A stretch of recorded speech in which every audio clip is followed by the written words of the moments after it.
ये कहानी है एक ऐसे भिक्षु की जो कि एक योद्धा भी है।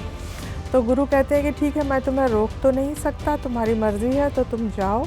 और फिर वो उससे कहते हैं कि 2 शिक्षाएँ हैं मेरी जो हमेशा याद रखना। और वो कहते हैं कि हम तुम मिलके इस दुनिया की भलाई के लिए काम करेंगे, तुम मेरे साथ आओ। और इस तरह से उसको ये भी बड़ा खुश होता है योद्धा, और ये सोचता है कि चलो मैं इनके साथ काम करूँगा। लेकिन जब उनकी बातें वो सुनता रहता है तो अचानक उसको कुछ खटकता है, तो वो अपना शीशा निकाल के देखता है। और जैसे ही उस शीशे में उन वृद्ध भिक्षु को वो देखता है तो वो उसे एक असुर की तरह दिखाई देते हैं।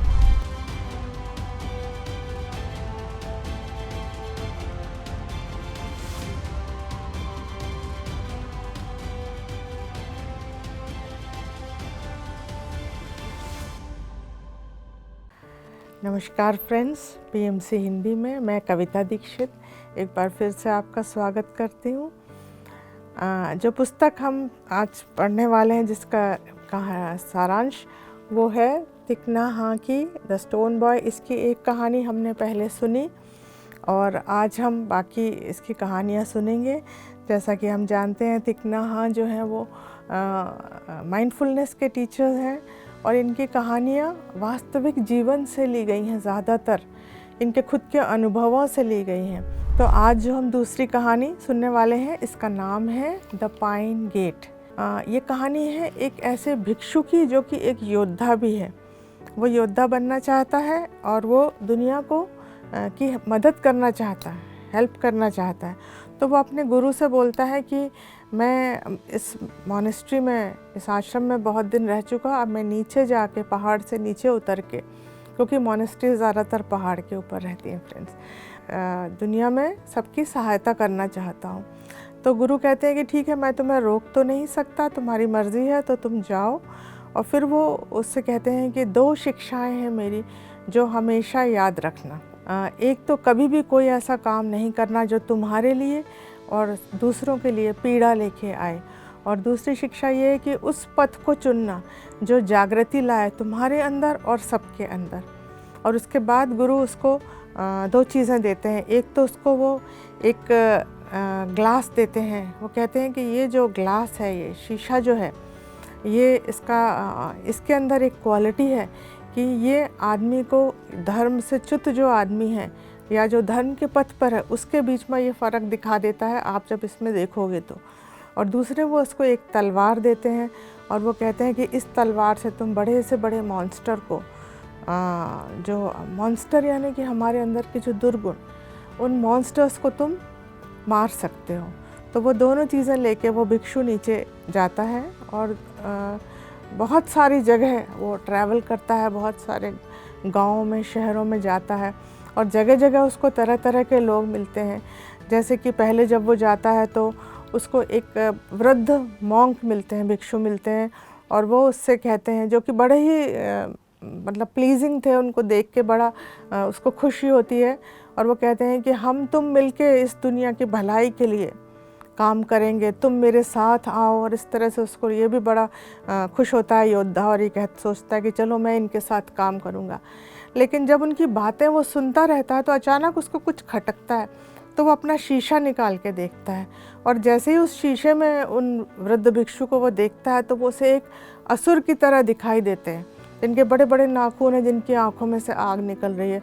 तो वो तुरंत अपनी तलवार निकाल लेता है और तलवार से वो उनको, उसके ऊपर हमला करता है, उन भिक्षु के ऊपर। और वो जो दैत्य रहता है वो वापस इनके ऊपर हमला करता है। लेकिन थोड़ी देर की लड़ाई के बाद वो इनके चरणों में आ जाता है और उनसे माफ़ी मांगता है। तो वो योद्धा उससे कहते हैं कि तुम अब अपना पढ़ाई करो, द वे, जो कि मुक्ति का मार्ग जिसको हम बोलते हैं, मोक्ष का मार्ग, उसके बारे में पढ़ाई करो, प्रार्थना करो और अपने जीवन को बदल दो। तो वो माफ़ी मांग के चला जाता है। उसके बाद फिर दूसरे बार जब ऐसा होता है कि वो कहीं जा रहे होते हैं तो उनको एक मैंडरिन चाहे ऑफिशियल मिलता है, हाई ऑफिशियल रहता है जो कि सरकार में।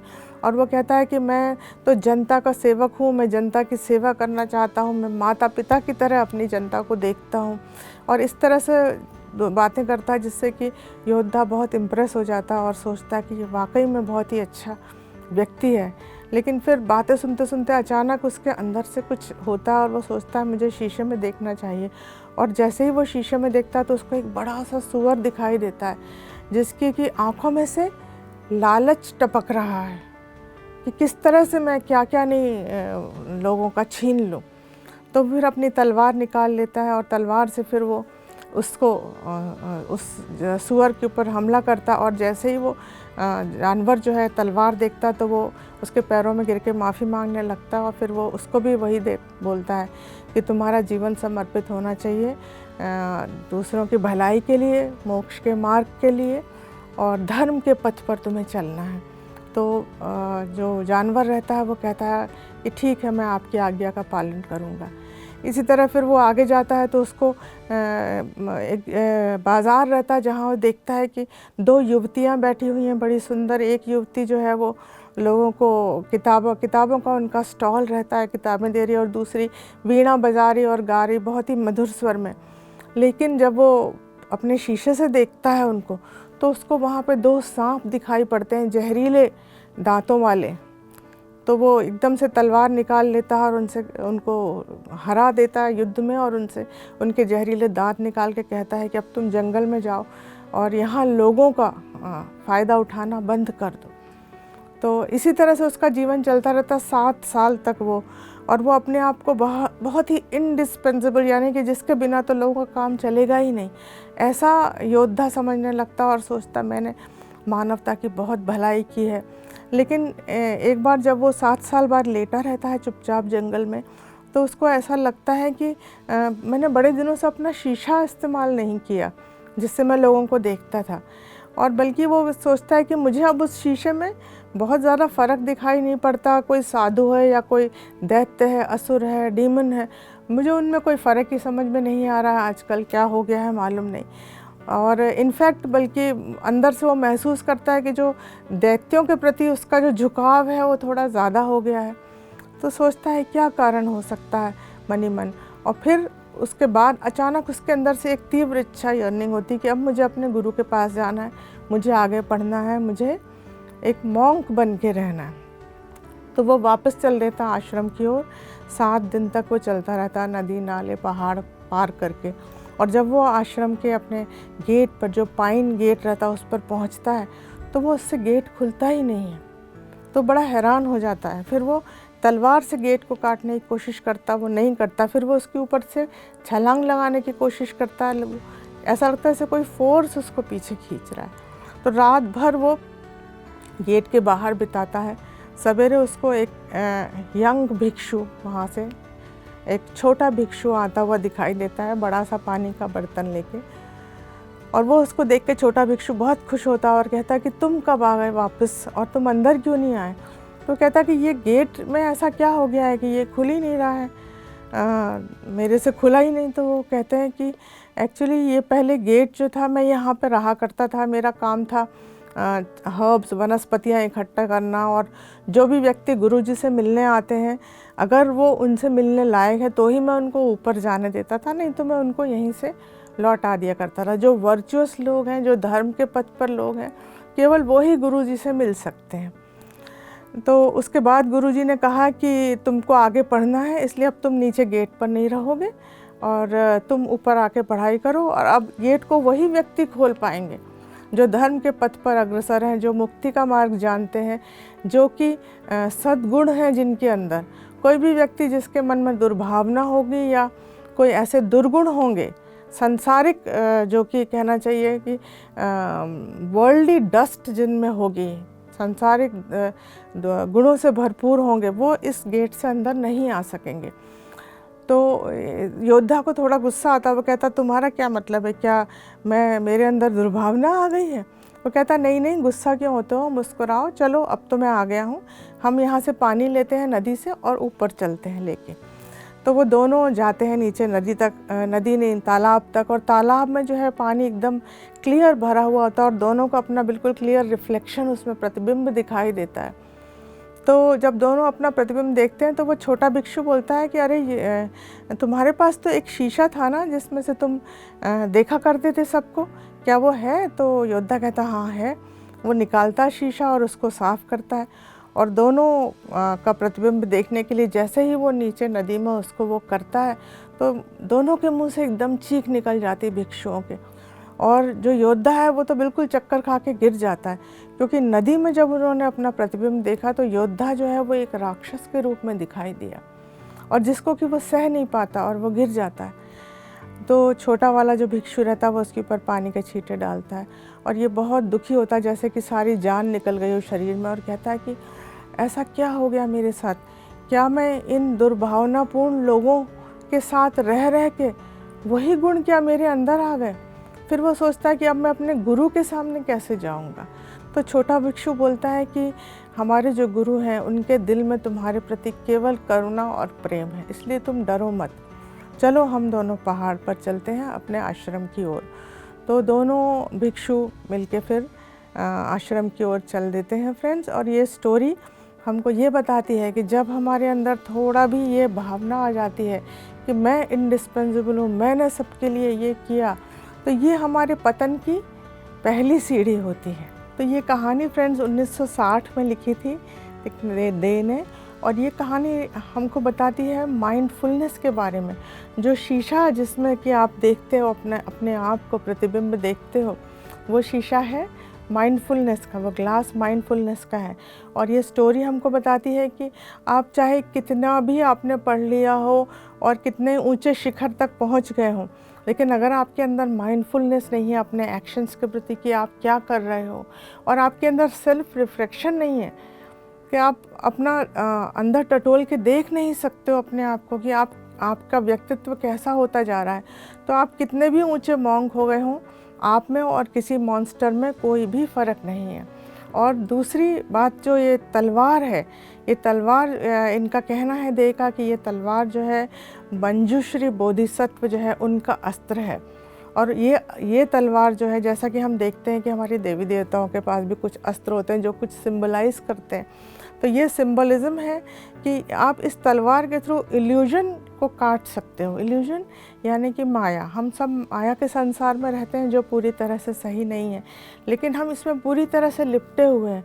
तो इस तरह के तलवार से हम अपने इल्यूजन को काट के और सच्चाई को देख सकते हैं, सच्चाई को अपने और दूसरों के सामने ला सकते हैं फ्रेंड्स। तो फ्रेंड्स, इस सेशन की दूसरी स्टोरी है और इस किताब की तीसरी स्टोरी, जिसका नाम है a bouquet of wild flower.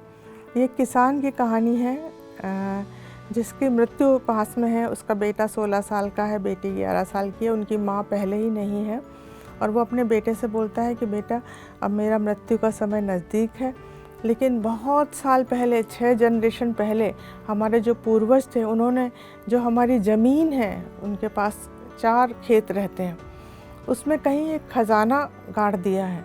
और उस ख़जाने को मैंने भी ढूंढने की बहुत कोशिश की, नहीं मिल पाई। उसको पाने का रास्ता एक पोयम में है, एक गाथा जो कि देव बोलते हैं वियतनामीज़ में, या बुद्धिज़्म में उसको गाथा बोलते हैं, उस पोयम में है। तो तुम बहुत मेहनत से इन खेतों को बेचना नहीं, बहुत मेहनत से काम करना और साथ ही कंटेम्पलेशन करना, मेडिटेट करना उस पोयम के ऊपर, जिससे कि तुम जान पाओ कि वो ख़जाना कहाँ है। और ऐसा बोल के उस किसान की मृत्यु हो जाती है। अब भाई बहन दोनों मिलके ढूंढते हैं उस पोयम को, और फिर उस पोयम को पढ़ के समझने की कोशिश करते हैं कि शायद उसमें पता चल जाए कि हमारे खेत में ख़जाना कहाँ पर छुपा हुआ है। तो ये पोयम वो तलाशने लग गए, और ये पोयम कहती है कि ना तो घर सर के ऊपर छत है और ना ही बसने के लिए नीचे ज़मीन। एक नया वस्त्र पहनो और एक स्टाफ, एक लकड़ी हाथ में लेकर चलो, बस एक ही कदम और ये धरती डोलने लगेगी, उस तरह से जैसे कि एक ड्रैगन जो है, जो अपने शिकार पर जब कूदता है तो हिलने लगती है। अब ये पोयम सुनने के बाद, पढ़ने के बाद उनको, भाई बहन को कुछ भी समझ में नहीं आया, पर उन्होंने खेती करना शुरू कर दिया। मेहनत करके वो अपनी ज़मीन को उस पर हल चलाते, और धीरे धीरे 6 सालों में इतनी मेहनत उन्होंने की कि उनका बहुत प्रॉस्पेरिटी आ गई, खूब समृद्ध हो गए उनके घर में। ढेर सारा अनाज होने लगा, चावल होने लगा, उनके गाय भैंस जो जानवर थे बढ़ गए, उनका मकान अच्छा बन गया। और इस तरह से वो रात दिन मेहनत करते, पोयम भी पढ़ते, समझने की कोशिश करते कि उसमें क्या लिखा हुआ। 6 साल निकल जाने के बाद भाई जो है वो बहुत बेचैन होने लगा और उसने कहा कि इतनी मेहनत हम करते हैं और रात दिन इसमें उगाने की कोशिश करते हैं कुछ, और इसको वो जो हम हल चलाते हैं वो जोत के ढूंढने की कोशिश करते हैं, लेकिन हमें वो खजाने का कुछ भी पता नहीं चल रहा है। तो बहन कहती है कि ठीक है, मैं धीरे धीरे जिम्मेदारी अपने ऊपर ले लेती हूँ, तुम चाहो तो तुम बैठ के कंटेम्पलेट करो, तुम सोचो उस पोएम के बारे में। तो धीरे धीरे बहन जो है जिम्मेदारी अपने ऊपर लेती चली जाती है खेतों की, और भाई फ्री होता चला जाता, लेकिन फ्री होके भी वो संतुष्ट नहीं है। तो वो सोचता कि मैं किसी मॉनेस्ट्री में चला जाता हूँ, शायद वहाँ जाके मुझे इस पोएम का अर्थ पता चल जाए।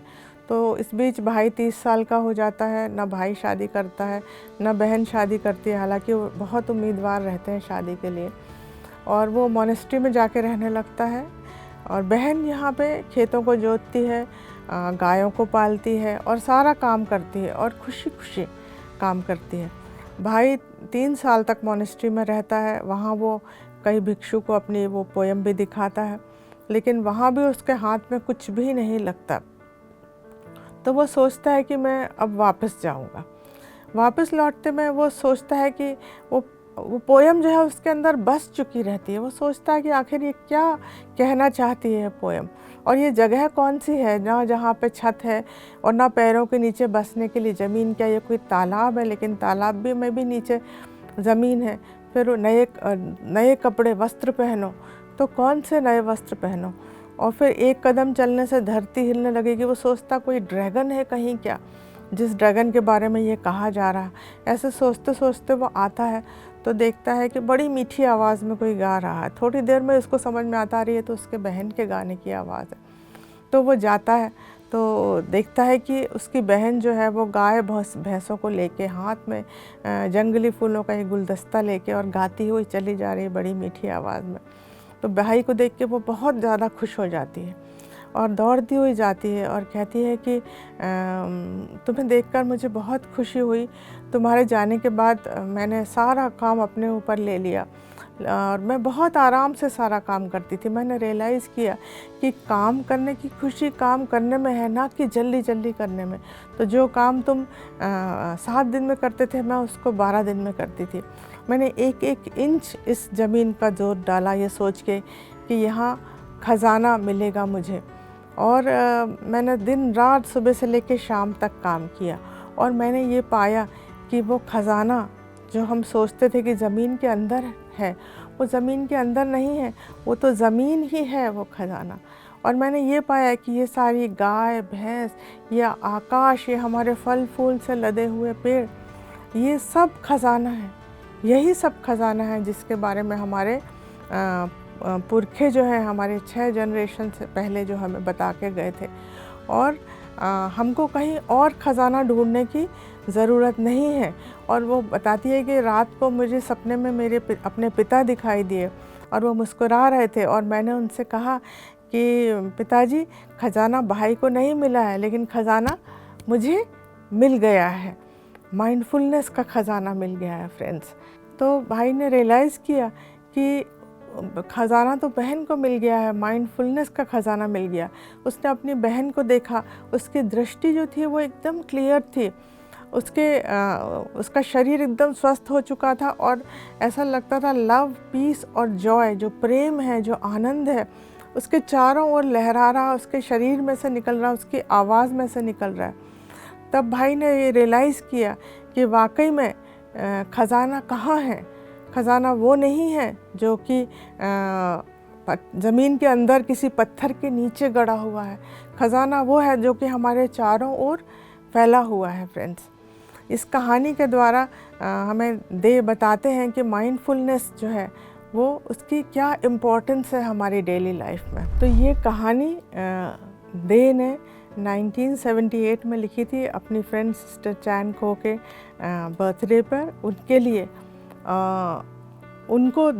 उनका स्वरूप दिखाने के लिए, उनका रूप दिखाने के लिए, क्योंकि वो भी इतनी खुशी खुशी अपने सारे कार्य संपन्न करती थी। और इस कहानी के द्वारा दे ये बताना चाहते हैं कि भाई जो इस खजाने को तब सब तरफ ढूंढ रहा था उसको नहीं मिला, लेकिन बहन को वो मिल गया क्योंकि वो उसको ढूंढ नहीं रही थी, वो तो बस माइंडफुलनेस में जी रही थी।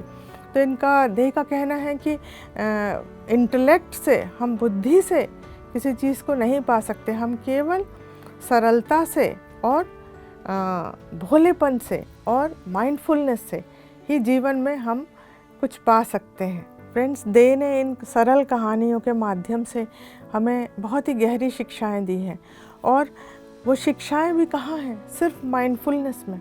यानी कि खाना खाते हुए, पानी पीते हुए, कोई भी कार्य करते हुए हम बस अभी इस पल में रहें, ना हम पीछे रहें ना हम आगे रहें, और बस इस पल में रहने से ही हमारा जीवन सरल होता चला जाता है और हमारी बुद्धि जो है वो खुलती चली जाती है, हमारा दिमाग खुलता चला जाता है, क्योंकि विचारों का भार हमारे ऊपर नहीं है। तो दे जो है वो बहुत ही खूबसूरती से बताते हैं कि अगर आप गाड़ी चला रहे हैं, कोई हॉर्न बजा, क्या बता रहा है वो आपको, इस पल में रहो। आप घर में बैठे हैं, फ़ोन की घंटी बजती है, वो क्या बता रही है आपको, इस पल में रहो, है ना। तो ये शिक्षाएं हैं उनकी, जो कि माइंडफुलनेस, और सिर्फ इन ज़ेन जो है वो केवल माइंडफुलनेस पर आधारित है। तो अगर ज़ेन मॉन्क्स को जो भी मोक्ष प्राप्त हुआ है या जो भी मुक्ति का मार्ग उन्होंने ढूंढा, उन्होंने कोई बहुत ऐसी गहरी तपस्या नहीं की फ्रेंड्स। उन्होंने केवल अपने रोज़मर्रा के काम माइंडफुलनेस के साथ करते हुए, लकड़ी काट रहे हैं तो माइंडफुलनेस के साथ कर रहे हैं, खेतों में काम कर रहे हैं तो उसी वक्त उसी जगह में अपने माइंड को स्थिर करके कर रहे हैं, खाना खा रहे हैं तो अपना पूरा ध्यान अपने खाने के ऊपर। बस एक सिंपल टेक्निक है जिसके द्वारा आप बहुत कुछ पा सकते हैं फ्रेंड्स। बस यही दे ने हमें शिक्षा दी है। तो मेरा उनको बहुत बहुत प्रणाम, मेरे बहुत प्रिय टीचर हैं वो, और इसके साथ ही आप सबका बहुत बहुत धन्यवाद। बने रहिए PMC हिंदी के साथ, और भी इस तरह की सुंदर सुंदर पुस्तकों का सारांश सुनने के लिए। आपका दिन शुभ हो। धन्यवाद।